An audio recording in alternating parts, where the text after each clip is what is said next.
Great teamwork.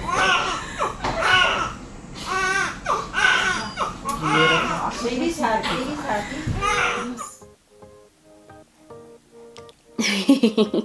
A little smile. A little smile. Oh, you're the sweetest. Okay, we'll take a nap. We're going to take a nap. Hello my loves and welcome back to my YouTube channel. So for today's video I am finally sharing with you guys my labor and delivery story, and can you guys also notice anything different about me? Anything different at all. So, if you're not following me on Instagram, then you may not know this, but I have recently colored my hair back to a dark brown. I'm over the blonde, I'm over the maintenance, I'm over the damage it has done to my curls. Also, if you hear any cooing in the background, that's because I got baby girl in her little jumper just below me right here. And Chatty Cathy just does not like to take naps while I'm filming. But anyways, let's jump into this video and let me stop rambling.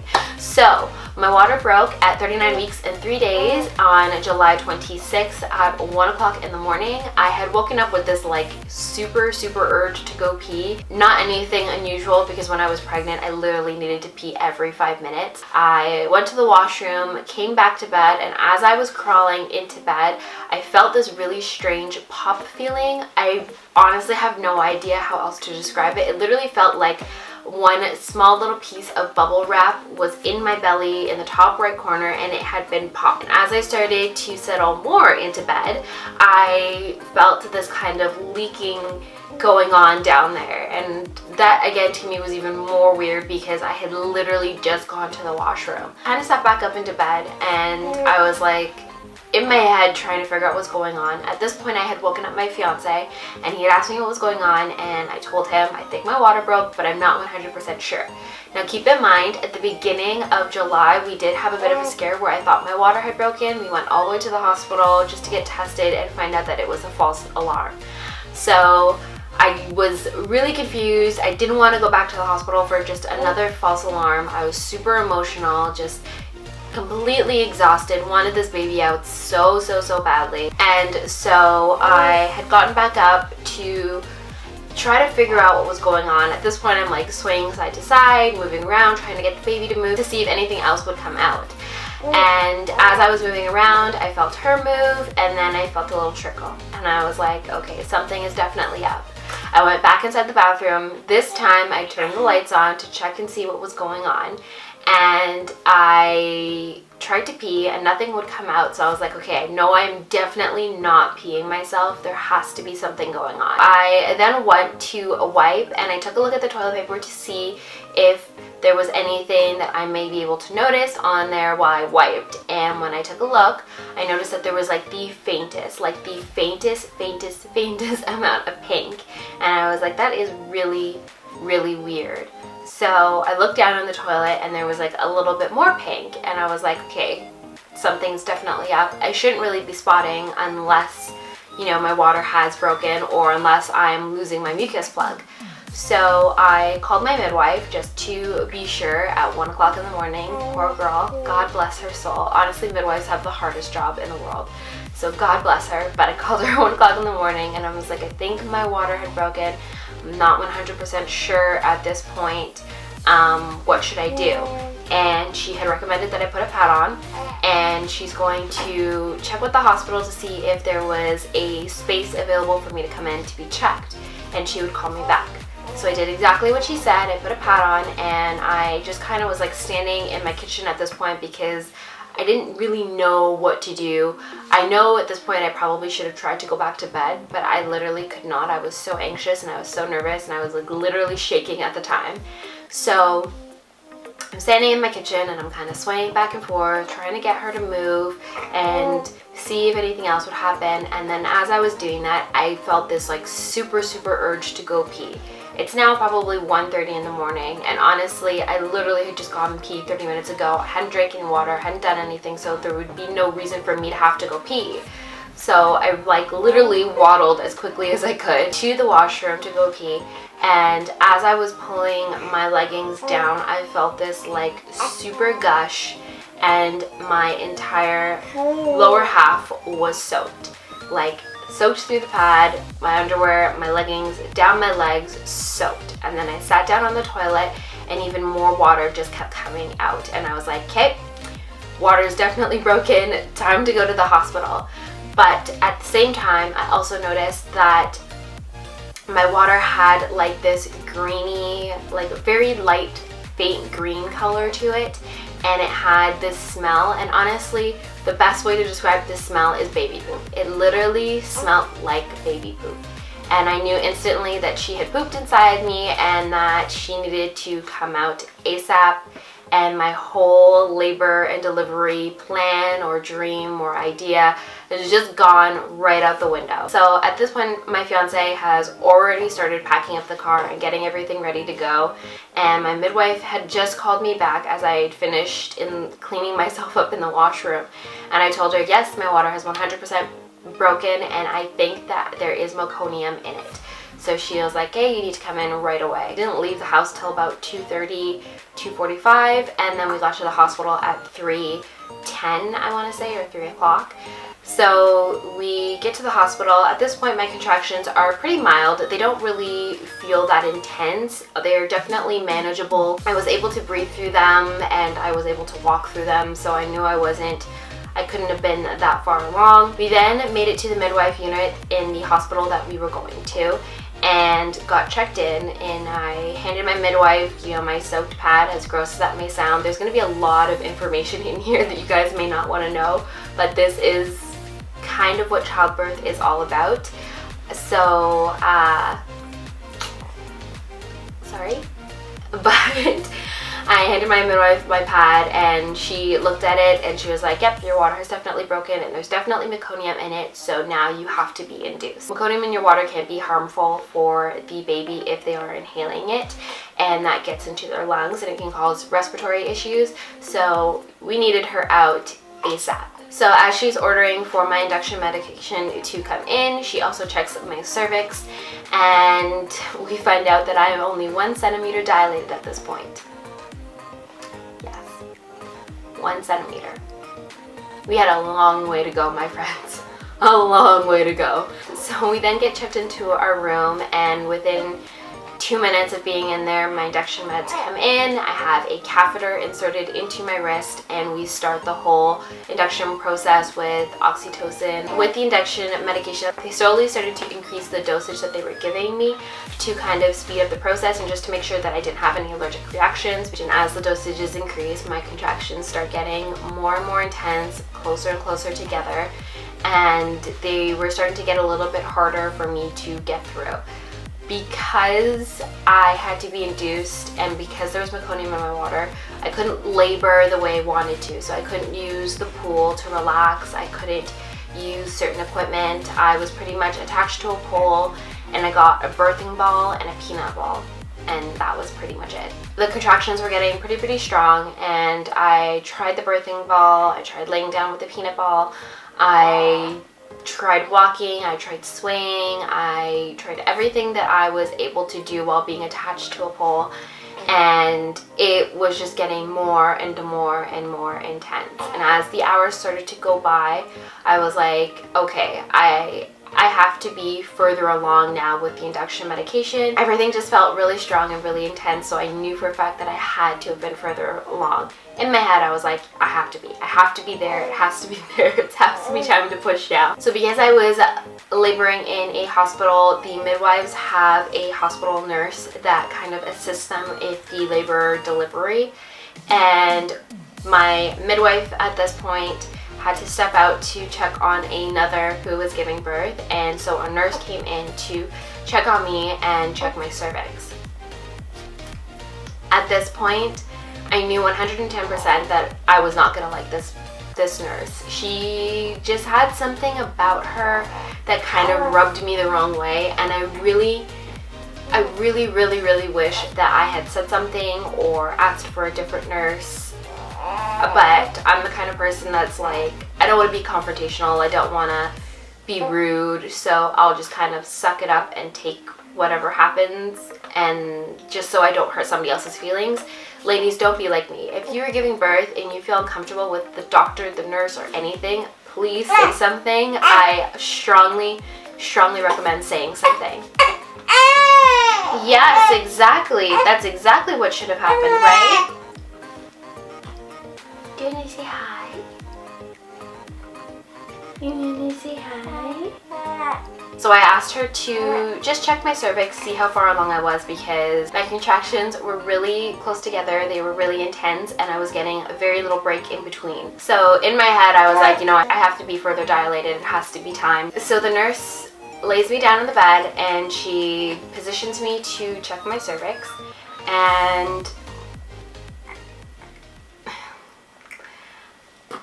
honestly, that had to have been probably one of the most painful experiences of my life.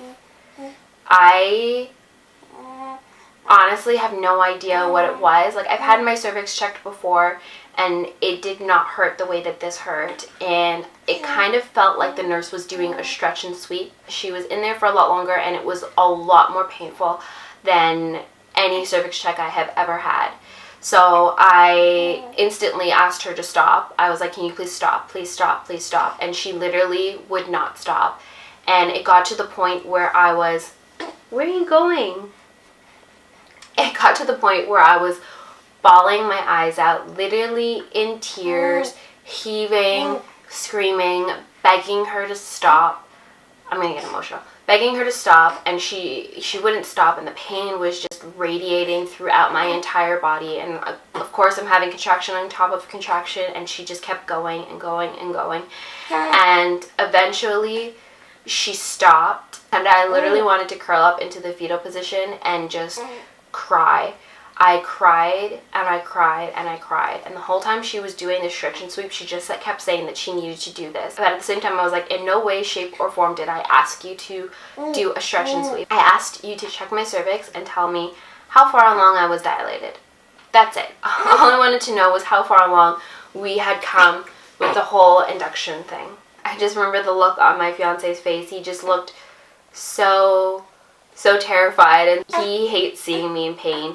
And he knew that at this point I was literally just heartbroken, devastated. Okay, mamas. It literally felt like I had been attacked, and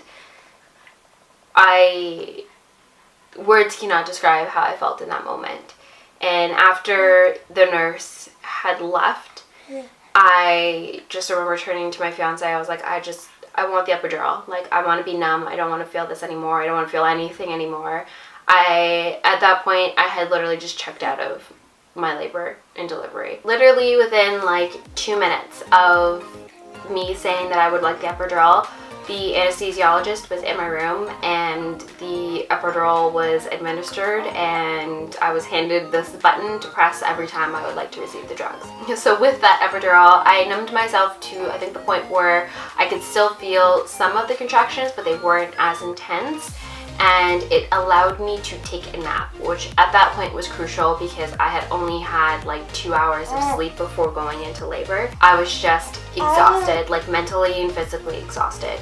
So I passed out for about 2 hours, and then a completely different nurse came in. She emptied my bladder and she checked my cervix, and I think I went literally from like 2 centimeters maybe to 9 within 2 hours of me taking a nap. It was insane how quickly that happened. But by 2 o'clock they were starting to wheel in all of the things that they needed and prep the room for delivery, and then by 4 o'clock I was pushing. I know the time gaps sound like so big, but at that moment it felt like it was so quick together and it was happening so quickly. My midwife joins us, and that same nurse that I did not like comes back into the room, and we start pushing. During the whole labor and delivery experience, we did take video clips and bits and pieces of everything that was going on, but we did not record the pushing part. The only thing of the pushing part that we got was like an audio, because I was like, I don't want a video. I just want to hear everything that was going on, and just to hear her first cry. Yeah. That's exactly it. So while pushing, I don't remember any of this. It wasn't until I listened to the voice recording that I was like, oh yeah, that actually happened. As I was pushing, it got to a point where we kept losing her heartbeat. And in the moment, I didn't think anything of it. I just thought it was because I was moving the heart rate monitor pieces. But I remembered that while I was napping with the epidural, my mom had made mention that she couldn't hear her heart rate. And in that moment, I remember being like, Mom, be quiet. Like, you're scaring me. You're going to give me a freaking panic attack. Like, don't tell me you can't hear her heartbeat. I can hear her heartbeat. It's fine. But it was really, really faint at that time. So as we were pushing, I just remember the nurses just kept telling me to stop pushing because they couldn't find her heartbeat. After every push, they kind of needed to readjust the monitors, and I had to lay back down flat so that they could find her heart rate, which in the moment I didn't think anything of it, but like now that I listen to it, I'm like, oh my god, that's so terrifying. How did I not notice this? Yeah, how did I not notice? She literally just like wants to sit here and stare at the camera. It's so funny. Do you want to tell them what happened? Tell them what happened in the womb, because Mommy doesn't know what happened in there. What were you doing in there? So I kept pushing, and it got to the point where her heart rate was completely gone, and the monitor was just sounding this alarm. And in the background, you can hear the nurse that I don't like she requested something. I think she said like code blue. Okay, so then push. If you feel it, push. If you feel push, push, push, push if you feel it. Yeah, so we need to call our team. Megan, do you mind calling please? I put another writing date for you. Thank you for the gel. I need just one. Call Bravo. That's it. That little booger. If there's any nurses out there, you want to let me know down in the comment section what that means, that would be great. But she said code blue and requested that an RT be present in the room, and I just remember I was like, okay, this girl's gotta come out. And then her head came out, and the midwife very faintly, very calmly says cords around her neck. And as soon as I heard that, while I was pushing, I literally was like, nope, she's gotta come out. Like, she's gotta come out. No more half-assing it, nothing. Like, get this baby out ASAP. So I just remember gearing up with like the biggest push of my life. According to my fiance, I sent the child flying. Like, she literally came flying out of me after that point because I had pushed so hard. And I remember laying there with my eyes closed. I could not look down. I did not want to look. I did not want to see what was going on down there. I did not want to know. So I had my eyes closed, and my sister's bawling her eyes out, and my fiance's crying, and apparently at this point the midwife had unraveled the cord from around her neck very quickly, but she still hadn't cried yet. Like, there was no cry, there was no tears, and it was probably for like a good minute or 2 minutes that there was no crying from the baby whatsoever. And then she let out a cry, and I started bawling. Oh, look at that little muffin!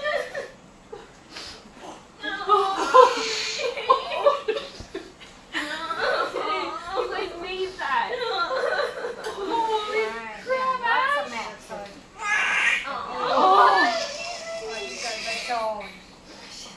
crap! Oh my goodness, you did it! Sweetie, I'm just going to give you a small injection to your thigh. And I look down and I just see this little thing literally sitting exactly like this at the bottom of the table with both her arms wide open, staring at me and just screaming. And I was like, oh my god, she looks like my husband. Literally the first thing that came to my head. This is literally the first thing that came to my head was, oh my god, she looks like my husband. Oh my god, I just made a human. Oh my god, I'm an adult now. And I just started crying and crying and crying, and we delayed the cord clamping for I think 2 or 3 minutes, and then they cut the cord and they gave her to me, and they tucked us both underneath this blanket, and we cuddled. We did some skin to skin time, and as we were doing skin to skin, I started to notice that she was like making this like motion with her mouth, like opening it and closing it, and I was like, okay, she might be hungry, let's try breastfeeding. and I just remember putting my boob to her mouth and she latched instantly and perfectly, and it has been love ever since.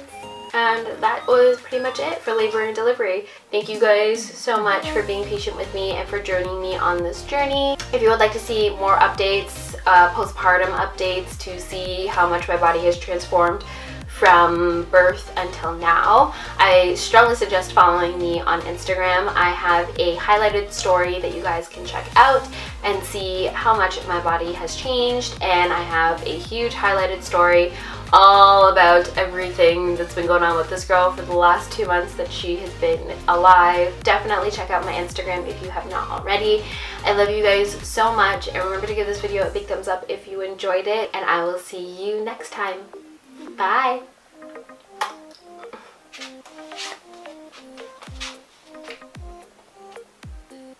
Do you say bye?